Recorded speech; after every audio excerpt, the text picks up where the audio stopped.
Before we dive into this story, drop a comment telling me where you're watching from. This story is going to shake you to your core. So, smash that subscribe button and hit that notification bell so you never miss another incredible story. They held her down in the middle of the mall, a 72-year-old woman who had never hurt anyone in her life. The billionaire's son grinned as he cut off her gray hair with scissors chunk by chunk while his friends filmed and shoppers just watched. She begged them to stop. She called out for help. No one came. The spoiled heir just laughed in her face. She was frail, alone and broken, but they made one satisfying mistake. They didn't know her grandson was watching the video, and Raphael DeLuca was not a man who made threats. He was a man who made problems disappear. The air conditioning inside the Galleria Mall hummed with the kind of artificial cold that made Houston's brutal summer heat feel like a distant memory. It was a Saturday afternoon and the marble floors gleamed beneath the soft glow of chandeliers. Designer storefronts lined the corridors, their windows displaying clothes that cost more than most people's rent. The smell of expensive perfume drifted from a nearby boutique, mixing with the faint aroma of fresh coffee from the food court. Evelyn Carter, 72 years old, with silver hair pinned neatly beneath a simple floral headscarf, walked slowly through the crowd. She wore her best dress, a modest blue cotton piece she had owned for 15 years. Her shoes were old but polished, her purse clutched close to her chest. She was here to buy a birthday gift for her great-granddaughter, a small thing, maybe a stuffed animal or a pretty ribbon. She didn't belong in a place like this, and she knew it, but she walked with quiet dignity, the kind earned through decades of hard work and harder losses. She had raised a grandson alone after his mother vanished, and that grandson had become something powerful, something dangerous. But today Evelyn was just a grandmother shopping for a gift. It was a perfectly ordinary Saturday afternoon. Then the laughter started, sharp and cruel, cutting through the ambient noise like a blade. Evelyn Carter woke up that morning with a smile already forming on her lips. Today was the day. Little Maya was turning 6 years old tomorrow, and Evelyn had been saving for weeks, tucking away a few dollars here and there from her social security check just to buy the child something special. She sat on the edge of her bed for a moment, her joints stiff from another night on the old mattress that sagged in the middle. The room was small but clean. Faded curtains let in slices of morning light that fell across the worn wooden floor. On her nightstand sat a framed photograph of a young boy, maybe 7 or 8 years old, with dark curly hair and serious eyes. Raphael. Her Raphael. She touched the frame gently, the way she did every morning, like a quiet prayer. She had raised that boy from the time he was 5 years old. His mother, her own daughter, had vanished one night, leaving nothing but a note that said she couldn't do it anymore. No explanation. No apology. Just gone. Evelyn never heard from her again. She didn't waste time crying about it. She picked up that little boy, dried his tears, and told him that she would never leave him. And she never did. She worked double shifts at the hotel, scrubbing floors and changing sheets until her back screamed and her hands cracked and bled. She made sure he had food even when she went without. She made sure he stayed in school even when the other kids mocked his second-hand clothes. She made sure he knew he was loved even when the world told him he was worthless. And Raphael had remembered. He had grown into a man she didn't fully understand, a man who moved through shadows and spoke in whispers, a man whose name made other men nervous. She didn't ask questions. She didn't want to know. But she knew one thing for certain. Everything Raphael had become, good or bad, started with her. He told her that once, sitting at her kitchen table, his hands wrapped around a cup of coffee she had made him. "You saved my life, Grandma. Everything I have is because of you." She had waved him off the way she always did, embarrassed by praise. But she had kept those words close to her heart ever since. Now she stood in front of her small closet, deciding what to wear. She chose the blue dress. It was old, but it was her best. She had worn it to church every Sunday for the past 10 years, and it still fit her just fine. She pinned her silver hair beneath a simple floral headscarf and looked at herself in the mirror. She looked respectable. She looked dignified. That was enough. The bus ride took 45 minutes. Evelyn sat near the front, her purse clutched tightly in her lap, watching the city roll by outside the window. Houston was a different place than the one she had known as a young woman. Bigger. Louder. Meaner. But she had survived it all. She had outlived a husband who drank too much and a daughter who loved too little. She had buried friends and fought sickness and kept going.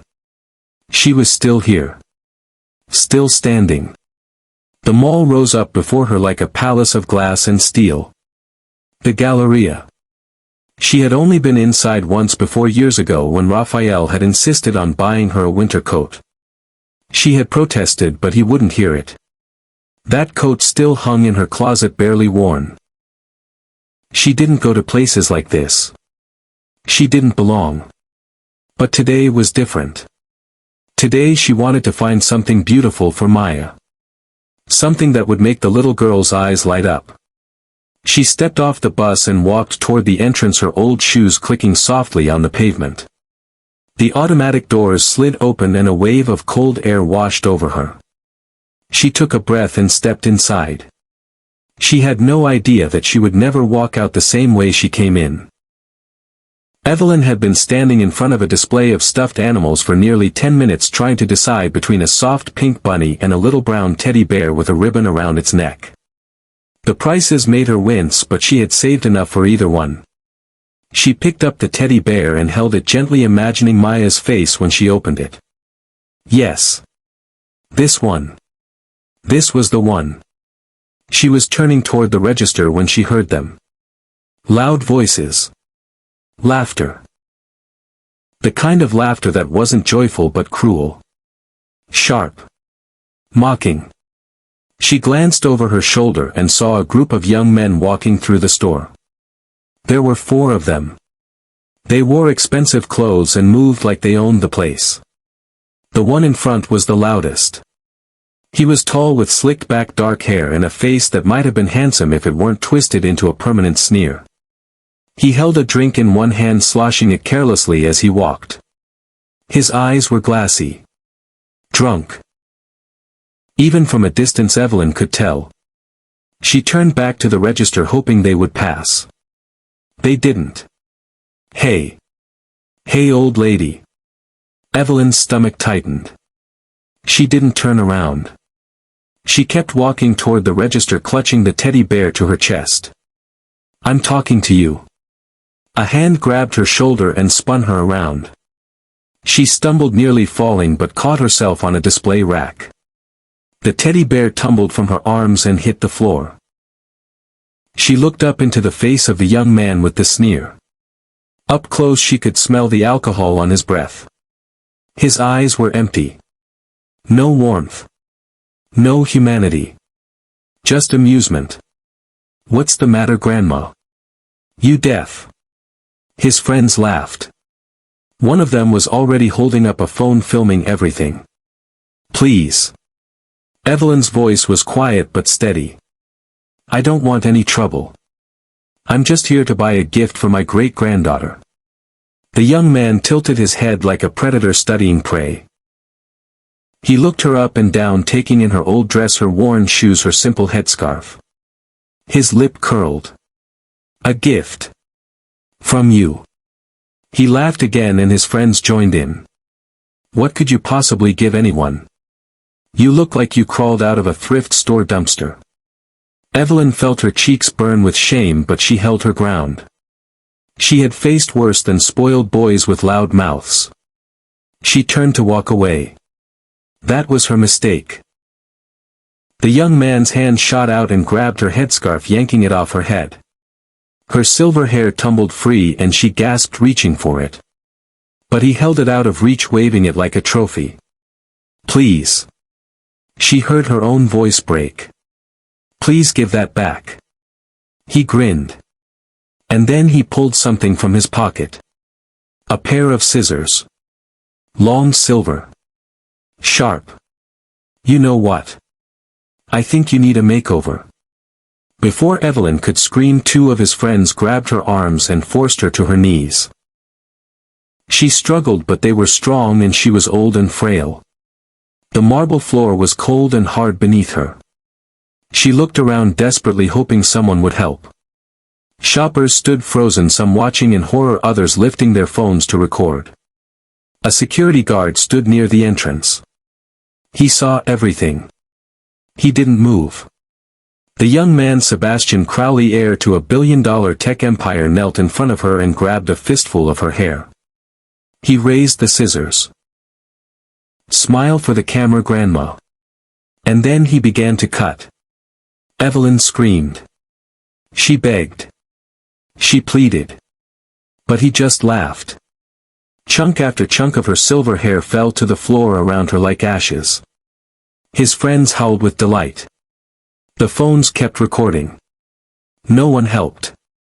No one even tried. When he was done, he stood up and looked at his work. Evelyn knelt on the floor, her head shorn and uneven, her face wet with tears, her body shaking with sobs. He tossed the scissors at her feet. "Much better." He turned to his friends. "Come on. I'm bored." They walked away, still laughing, leaving Evelyn alone on the cold marble floor surrounded by her own hair. The video hit the internet like wildfire. Within an hour it had been shared 10,000 times. Within 3 hours it was trending on every major platform. The caption varied depending on who posted it. Some called it a prank. Others called it assault. Most just called it content.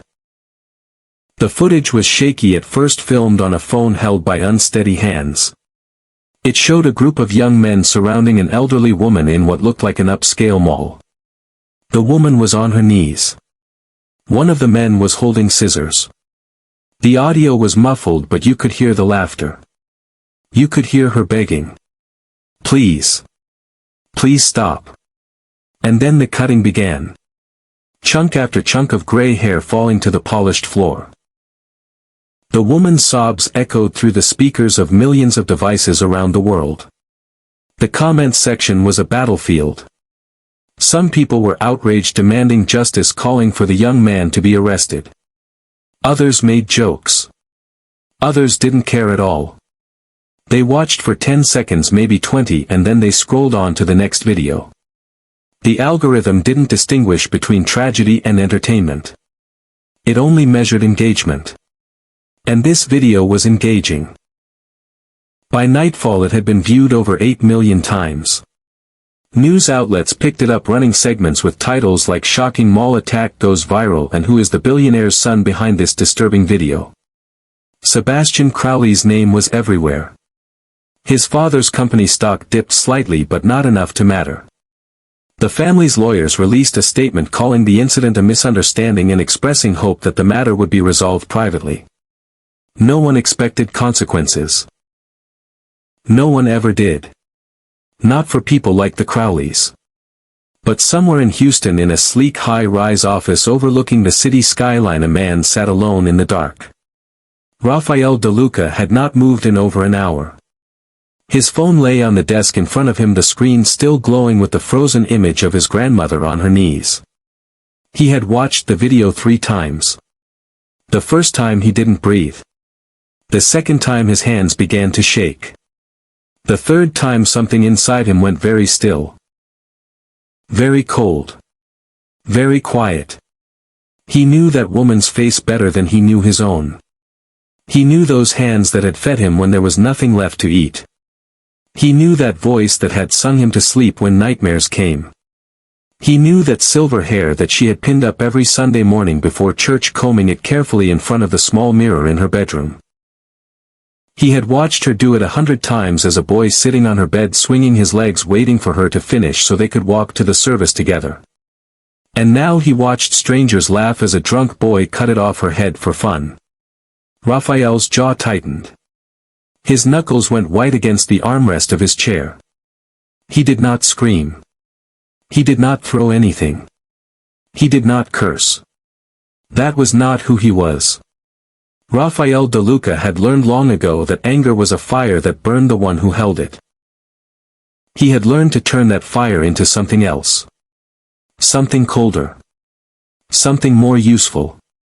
He picked up his phone and made one call. It rang twice before a voice answered. "Boss." Raphael's voice was flat. Calm. Empty of everything except purpose. Sebastian Crowley. I want everything. His finances. His friends. His secrets.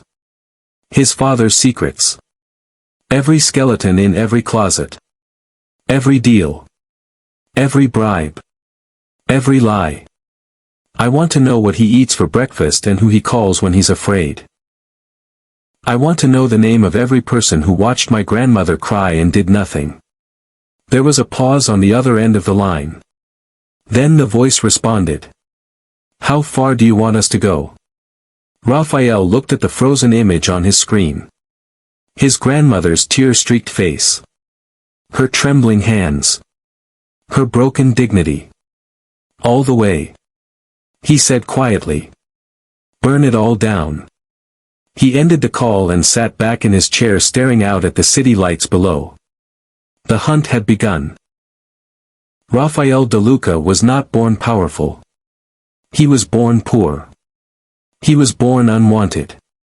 He was born in a one-bedroom apartment with roaches in the walls and a mother who looked at him like he was a mistake she couldn't undo. His father was a name he never knew. His childhood was a blur of empty refrigerators and broken promises and nights spent listening to his mother cry through thin walls.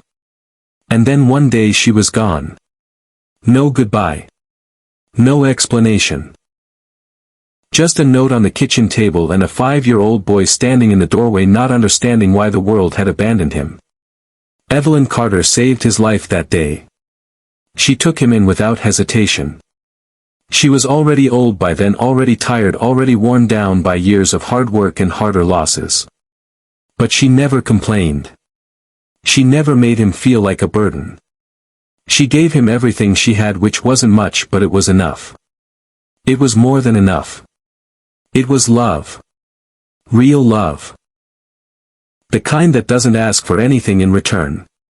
Raphael remembered those years with a clarity that never faded. He remembered walking to school in shoes held together with tape. He remembered eating rice and beans for dinner 5 nights a week because that's all they could afford. He remembered his grandmother coming home from her hotel shifts so exhausted she could barely stand but still finding the strength to help him with his homework. He remembered the way she would hold his face in her hands and tell him that he was going to be somebody. That he was going to make her proud. That he was going to rise. And he did rise. But not the way she imagined. Raphael was smart. Too smart for the streets, but the streets found him anyway. He started running errands for local dealers when he was 14. By 16 he was managing corners. By 18 he had a reputation. By 25 he had an empire. He moved in shadows. He built alliances. He eliminated rivals not with violence but with patience. With strategy. With an understanding of human weakness that bordered on surgical. He learned that fear was a currency more valuable than money. He learned that loyalty was earned not bought. He learned that the most dangerous man in the room was the one who never raised his voice. Now at 38 Raphael De Luca controlled a network that stretched across Texas and beyond. Drugs. Weapons. Real estate. Politicians. Judges. He had his hands in everything and his fingerprints on nothing. His name was spoken in whispers. His face was known only to those who needed to know. He was a ghost with an army. A king without a crown. But none of it mattered without her. Evelyn never asked where the money came from. She never asked why men in suits sometimes parked outside her house. She didn't want to know. And Raphael never told her. He protected her from that world the way she had protected him from his. He bought her a new house but she refused to move. He offered her nurses and caretakers but she said she wasn't helpless. The only thing she accepted was his company. Sunday dinners. Phone calls. The occasional visit where he would sit at her kitchen table and eat her cooking and for a few hours feel like that little boy again. Safe. Loved. Human. When his men gathered in the conference room that night they expected war. They expected orders to find Sebastian Crowley and make him suffer. They expected blood. Raphael stood at the head of the table, his hands clasped behind his back, his face unreadable. "We're not going to kill him," he said. The room went silent. Confused glances were exchanged. Raphael continued. "Death is easy. Death is fast. Death is mercy." He paused, and when he spoke again his voice was ice. "I'm not going to give him mercy. I'm going to take everything he has. His money. His name. His future. I'm going to make him live with nothing. The way my grandmother lived. And then I'm going to make him beg her for forgiveness." He looked around the room. "That's justice." Raphael's people went to work immediately. They were not ordinary men. They were accountants who had once cooked books for cartels. They were hackers who had breached government databases for foreign governments. They were former intelligence officers who had been quietly retired for knowing too much. They were the kind of people who didn't exist on paper. The kind of people who could find secrets buried so deep that even the people who buried them had forgotten where. And the Crowley family had a lot of secrets. It started with the financials. Warren Crowley had built his tech empire on innovation. That was the story anyway. The reality was messier. Raphael's forensic accountants found shell companies layered on top of shell companies. They found offshore accounts in the Caymans and Switzerland and places with names most people couldn't pronounce. They found revenue streams that didn't match public filings. They found tax evasion on a scale that would make federal prosecutors weep with joy. But that was just the beginning. The hackers went deeper. They breached private servers and encrypted emails and cloud backups that Warren Crowley thought were untouchable. They found correspondence with senators. They found wire transfers to judges. They found evidence of bribes paid to regulatory agencies to look the other way when safety violations piled up at Crowley manufacturing plants overseas. 3 workers had died in a factory collapse in Malaysia 2 years ago. The internal emails showed that Warren Crowley knew about the structural problems months before the accident. He had chosen to delay repairs to save money. He had calculated that settling wrongful death suits would be cheaper than fixing the building. He had been right. The families had been paid off. The story had been buried. Until now. And then there was Sebastian. The heir to the Crowley fortune had left a trail of destruction that his father's lawyers had spent years erasing. There were assault charges that had been quietly dismissed. There were women who had accused him of things far worse than assault and had been paid to sign non-disclosure agreements.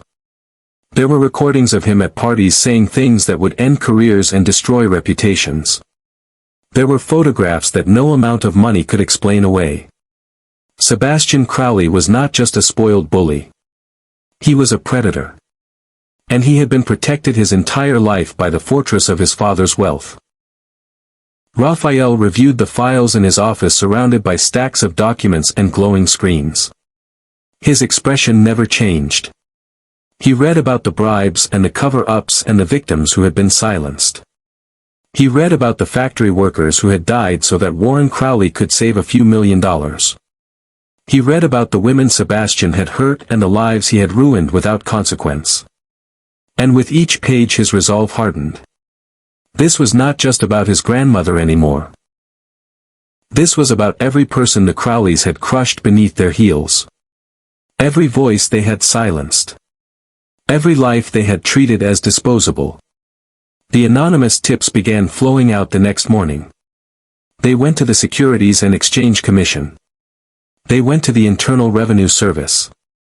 They went to investigative journalists at the New York Times and the Washington Post. They went to federal prosecutors in 3 different states. The packages were meticulous. Organized. Undeniable. Names. Dates. Account numbers. Emails. Photographs. Everything was documented. Everything was verified. Everything was devastating. Within 48 hours the Crowley empire was under siege. SEC investigators showed up at company headquarters with subpoenas. IRS agents began auditing decades of tax returns. Reporters started calling asking questions that the family's publicists couldn't answer. The stock price began to fall. Slowly at first.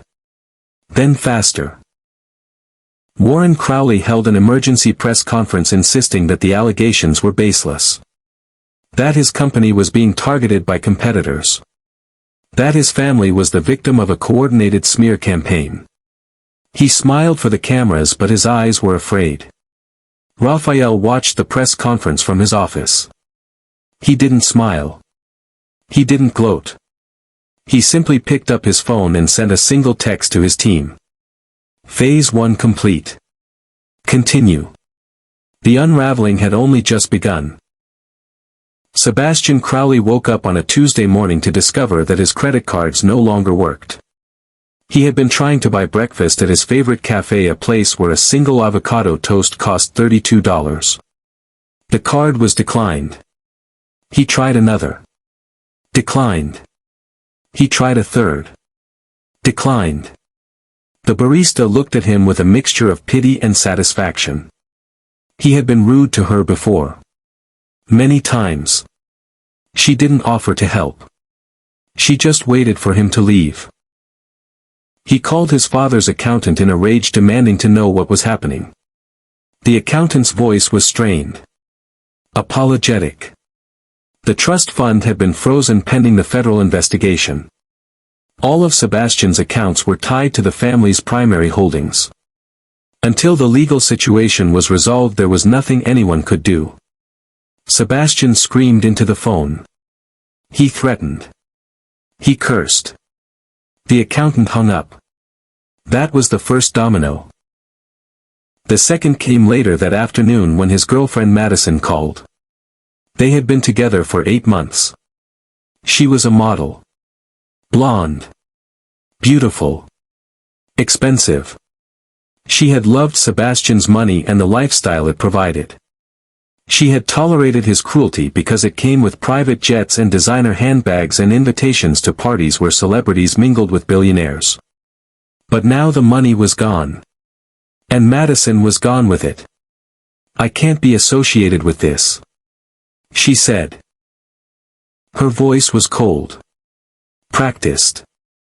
I have my brand to think about. My career. You understand. Sebastian did not understand. He begged her to stay. He promised that everything would be fine. That his father would fix it. That the money would come back. She laughed. A short bitter sound. Your face is everywhere, Sebastian. You're a monster. Everyone knows it now. I can't be seen with you. She hung up. He called back. She didn't answer. He called again. The number had been blocked. The third domino was his friends. Or the people he had thought were friends. They had always been around. At the clubs. At the parties. At the vacations in Monaco and Ibiza and wherever else Sebastian's money took them. But now his phone was silent. Group chats he had been part of for years suddenly went quiet. Invitations stopped coming. When he tried to reach out, he was met with excuses. Or silence. Or worse. One of them, a guy named Parker who Sebastian had known since prep school, sent him a single text. Sorry man. Can't afford the heat. Good luck. That was it. Years of friendship reduced to 11 words. And then there was the internet. Sebastian had always loved social media. He loved posting pictures of his cars and his vacations and his beautiful girlfriend. He loved the comments. The likes. The validation. But now his accounts had become a war zone. The video of what he had done to Evelyn Carter was everywhere. It had been edited and remixed and turned into memes. His face was attached to words like monster and psychopath and rich boy predator. Hashtags calling for his arrest trended for days. Strangers sent him death threats by the hundreds. His comments were flooded with pictures of his grandmother. Pictures of scissors. Pictures of prison cells. He deleted his accounts. It didn't matter. New ones appeared. Fake profiles using his name and face posting things he had never said. The internet had decided he was guilty and the internet never forgot. Sebastian sat alone in his penthouse apartment staring at the walls. The apartment was still beautiful. The furniture was still expensive. But it felt like a tomb now. Cold. Empty. Haunted by the ghost of the life he used to have. He didn't understand what was happening. He didn't know who was behind it. The investigation. The leaks. The way everything had fallen apart so quickly and so completely. It felt coordinated. It felt personal. But he couldn't imagine who would have the power or the resources to do this to his family. He poured himself a drink and stared out at the city lights. Somewhere out there someone was hunting him. And he had no idea how to make it stop. The call came on a Friday evening. Sebastian was sitting alone in his apartment surrounded by empty bottles and unwashed dishes. He had stopped going outside. The stares were too much. The whispers. The phones raised to capture his face wherever he went. He had become a prisoner in his own home. When his phone rang he almost didn't answer. But the number was unknown and something desperate inside him hoped it might be good news. Any news. Anything to break the suffocating silence of his ruined life. The voice on the other end was calm. Professional. Male. Mr. Crowley. I represent a group of investors who believe your family has been treated unfairly. We would like to discuss an opportunity. A way to restore your reputation and your finances. Discreetly. Sebastian sat up straight. His heart began to pound. Who is this? He demanded. How did you get this number? That's not important. The voice replied. What's important is that we can help you. But this offer is time sensitive. We need to meet tonight. Sebastian hesitated. It could be a trap. It could be a journalist. It could be anyone. But what choice did he have? His father's lawyers had stopped returning his calls. His accounts were still frozen.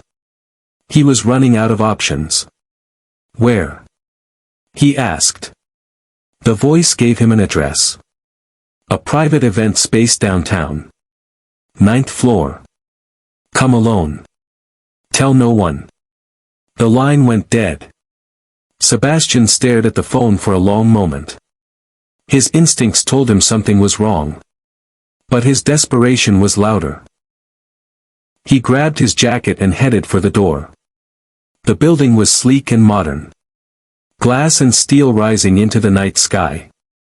Sebastian took the elevator to the 9th floor, his palms sweating, his breath shallow. The doors opened onto a long hallway.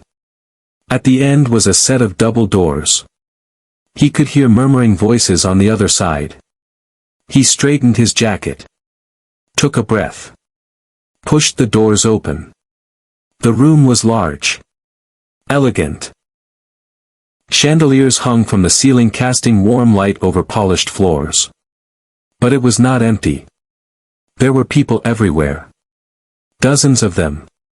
They stood along the walls and sat in chairs arranged in a wide semicircle. Some he recognized. Journalists. Lawyers. Executives from his father's company. Others were strangers. But all of them were watching him. All of them were silent. And in the center of the room, standing with his hands clasped behind his back, was a man Sebastian had never seen before. He was tall. Imposing. He wore a sharp blue suit that fit him like armor. His shirt was open at the collar, revealing the edges of dark tattoos across his chest. His face was calm. Controlled. But his eyes were cold. Predatory. The eyes of a man who had already won and was simply waiting for his prey to realize it. Sebastian stopped in his tracks. The doors clicked shut behind him. "What is this?" he stammered. "Who are you? Where are the investors?" The man in the blue suit took a single step forward. When he spoke his voice was low, measured, each word landing like a hammer. "There are no investors, Sebastian." Sebastian's blood went cold. The man continued. "My name is Raphael De Luca. And 1 month ago you attacked an elderly woman in a shopping mall. You held her down. You cut off her hair. You filmed it. You laughed." Sebastian's mouth opened but no words came out. His legs felt weak. Raphael's expression did not change. "That woman's name is Evelyn Carter. She is 72 years old. She has never hurt anyone in her life. She raised me when no one else would. She fed me when she had nothing. She believed in me when the world threw me away." He paused. The silence was absolute. "She is my grandmother." Sebastian felt the room spin. He looked around at the faces watching him, recording him, judging him. There was no escape. No lawyers. No money. No father to save him. Raphael took another step closer. "And now, Sebastian. You and I are going to have a conversation." Sebastian's legs threatened to give out beneath him. He stumbled backward but there was nowhere to go. The doors were closed. The room was full of witnesses. And Raphael De Luca stood before him like a monument to everything Sebastian had never believed existed. "Consequences. You." Sebastian whispered. "You did all of this. The investigation. The leaks. My accounts. My friends. Everything." Raphael didn't blink. "Yes." Sebastian's voice cracked. "Why? It was just a prank. It was just some old woman. I didn't even know who she was." The temperature in the room seemed to drop. Raphael's jaw tightened. His hands remained clasped behind his back but something shifted in his posture. Something dangerous. "Just some old woman," he repeated slowly. His voice was quiet but it carried to every corner of the room. "That old woman worked 60-hour weeks cleaning hotel rooms so I could eat. That old woman walked 2 miles to church every Sunday in shoes held together with tape. That old woman held me when I cried and told me I was worth something when the whole world told me I was garbage." He took a step closer. Sebastian flinched. "That old woman is the reason I am standing here today. She is the reason I built everything I have. She is the only person in this world who ever loved me without asking for anything in return. And you. A spoiled child who has never earned a single thing in his life. You put her on her knees. You cut off her hair. You filmed her tears for entertainment." Raphael's voice dropped to a whisper. "And you laughed." Sebastian was shaking now. Tears were forming in his eyes. He looked around the room desperately searching for sympathy. He found none. Only cold stares. Recording phones. Judgment. "Please." He choked out. "I'm sorry. I didn't know. I'll apologize. I'll pay her. I'll do whatever you want. Just make this stop." Raphael studied him for a long moment. His expression was unreadable. When he finally spoke his voice was calm. Almost gentle. But there was no mercy in it. "You want this to stop," he said. "Then you have a choice." He gestured to the room around them. "Option 1. You walk out of here tonight. You go home. And tomorrow morning every piece of evidence my people have gathered goes public. Not just the financial crimes. Not just the bribes. Everything. The women you assaulted. The victims your father paid to stay silent. The factory workers who died because of your family's greed. All of it. Every news outlet in the country will have it by sunrise. Your father will go to prison. Your mother will lose everything. And you. You will spend the rest of your life as the most hated man in America. No money. No friends. No future. Just a name that everyone spits on. Sebastian's face went pale. His lips trembled. Raphael continued. Or option 2. He reached into his jacket and pulled out a pair of scissors. The same kind Sebastian had used on Evelyn. He held them up so the light caught the silver blades. You kneel. Right here. In front of all these witnesses. You shave your own head. And then you apologize to my grandmother. On camera. You beg her for forgiveness. You admit what you did. You take responsibility. And maybe. Just maybe. I let your family keep enough to survive. Sebastian stared at the scissors. His breath came in shallow gasps. That's not fair. He whispered. Raphael's expression didn't change. Fair. He repeated. You held a 72-year-old woman down in a mall and cut off her hair for fun. You filmed her crying. You posted it online. And you're talking to me about fair. He extended the scissors toward Sebastian. You have 30 seconds to decide. The room was silent. Every eye was on Sebastian. Every phone was recording. There was no escape. No lawyers. No money. No power. Just a choice between two kinds of destruction. Sebastian looked at the scissors. His hand was shaking as he reached for them. Sebastian's fingers closed around the scissors. They were cold. Heavy. The same kind he had used on Evelyn 1 month ago. He remembered how light they had felt then. How easy it had been. How funny he had thought it was. Now they felt like they weighed 1,000 pounds. The room was silent. Dozens of eyes watched him. Dozens of phones recorded him. He could feel the judgment pressing down on him like a physical weight. His hands wouldn't stop shaking. Raphael stood motionless. Waiting. Sebastian looked around one last time hoping for an escape. A door. A friendly face. Anything. There was nothing. Just strangers who hated him. Just cameras that would broadcast his humiliation to the world. Just the cold reality that for the first time in his life there was no one coming to save him. He raised the scissors to his head. The first cut was the hardest. He grabbed a fistful of his dark slicked back hair and brought the blades together. The sound was louder than he expected.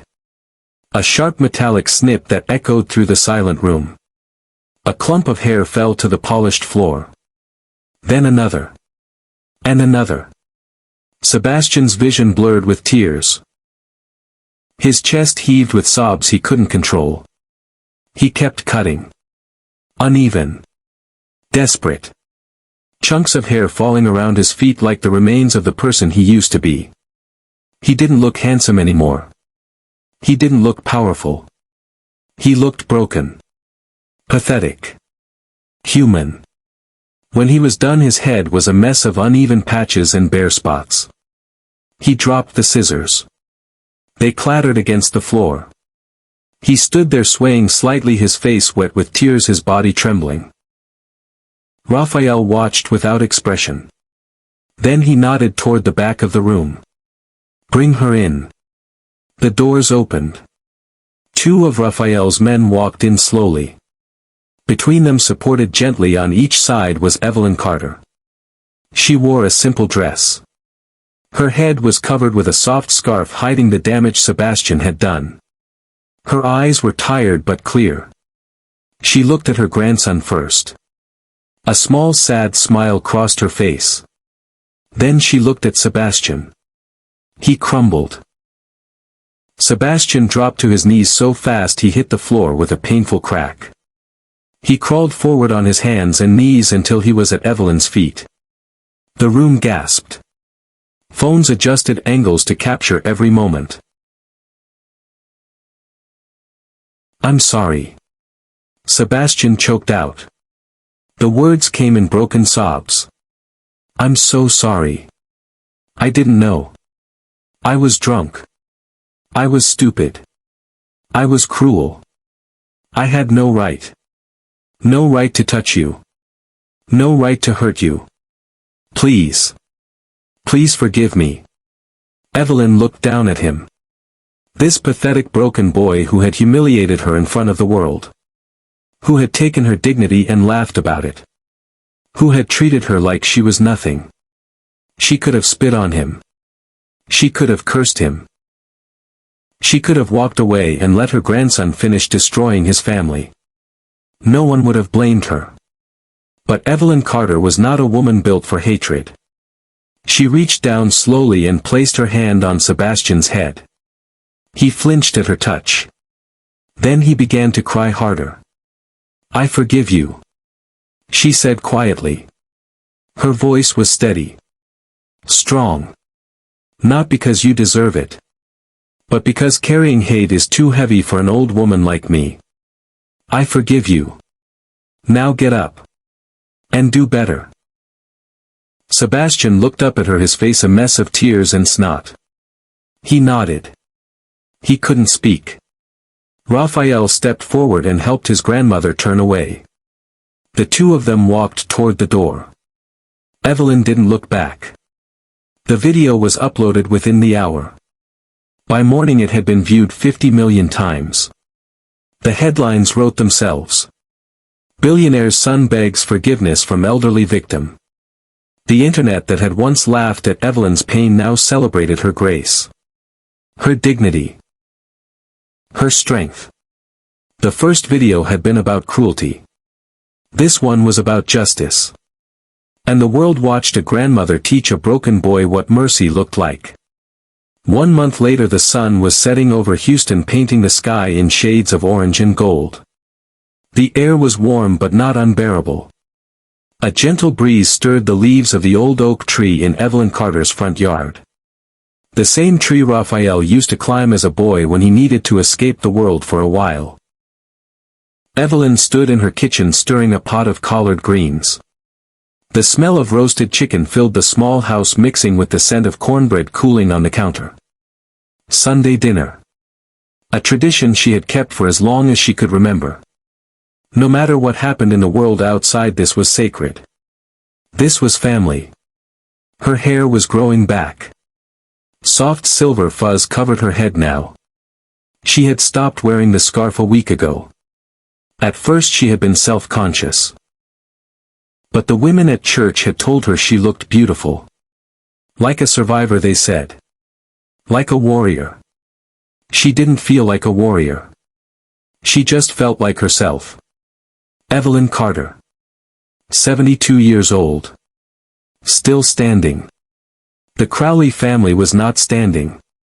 Warren Crowley had been indicted on 12 federal charges. Tax evasion. Bribery. Conspiracy. Negligent homicide for the factory workers who had died overseas. His assets had been frozen. His company had collapsed.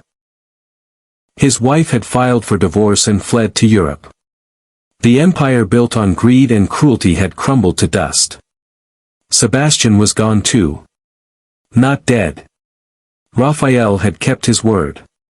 But the boy who had once strutted through malls humiliating strangers for entertainment had disappeared from public life entirely.